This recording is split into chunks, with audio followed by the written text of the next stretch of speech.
Assalamualaikum warahmatullahi wabarakatuh. Perkenalkan, kami dari kelompok D2 dari kelas S02. Dengan saya Renata Keisha. Dengan saya Nadia Fatia. Saya Muhammad Rafi.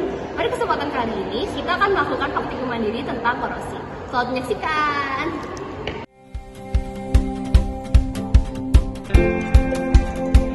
Air mineral, cuka, paku, garam, minyak, dan gelas plastik. Langkah pertama adalah isi gelas yang berbeda dengan air mineral dan cuka, kemudian masukkan paku hingga terendam.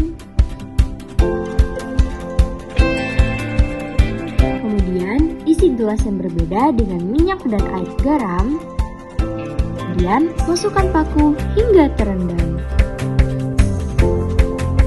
Pada hari kedua, paku pada gelas berisi air biasa dan air garam mulai sedikit berkarat, sedangkan gelas berisi cuka dan minyak belum ada perubahan. Paku pada gelas berisi air biasa bertambah berkarat, kemudian paku pada gelas cuka menjadi menghitam, sedangkan di gelas air garam dan minyak goreng tidak berubah dari hari sebelumnya. Pada hari keempat, paku pada gelas berisi air garam bertambah berkarat, kemudian paku pada cuka semakin menghitam, sedangkan di gelas air biasa dan minyak goreng tidak berubah dari hari sebelumnya. Paku pada gelas berisi air biasa dan air garam menjadi sangat berkarat, kemudian pada gelas cuka menjadi semakin menghitam, dan pada minyak goreng masih belum terjadi perubahan. Paku pada gelas berisi air biasa dan air garam menjadi lebih berkarat dari hari sebelumnya, kemudian pada gelas cuka menjadi semakin menghitam, dan pada minyak goreng masih belum terjadi perubahan. Pada hari terakhir, dapat disimpulkan bahwa setelah 7 hari, paku pada air biasa menjadi sangat berkarat, paku pada air cuka menjadi menghitam, paku pada air garam menjadi sangat berkarat, dan paku pada minyak goreng tidak terjadi perkaratan. Korosi atau perkaratan adalah suatu reaksi redoks yang terjadi pada logam dengan zat lainnya di lingkungan. Dalam korosi, logam sebagai anoda akan melepaskan elektron dan melakukan oksidasi, sedangkan oksigen sebagai katoda akan menerima elektron dan melakukan reduksi. Korosi akan berlangsung sesuai persamaan 2Fe ditambah O2 ditambah NH2O menjadi Fe2O3 NH2O. Korosi dapat diakibatkan oleh dua faktor.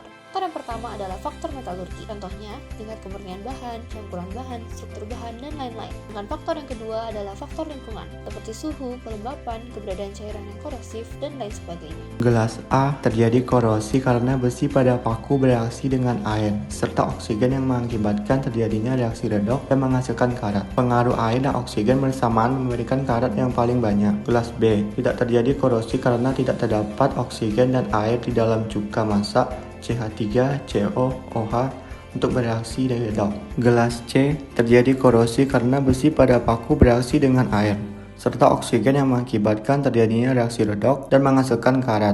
Gelas D tidak terjadi perkaratan karena tidak terdapat oksigen pada minyak goreng, serta besi pada paku tidak bisa berkaitan dengan oksigen bebas yang berada di udara. Korosi merupakan suatu reaksi redoks antara logam dan zat lainnya.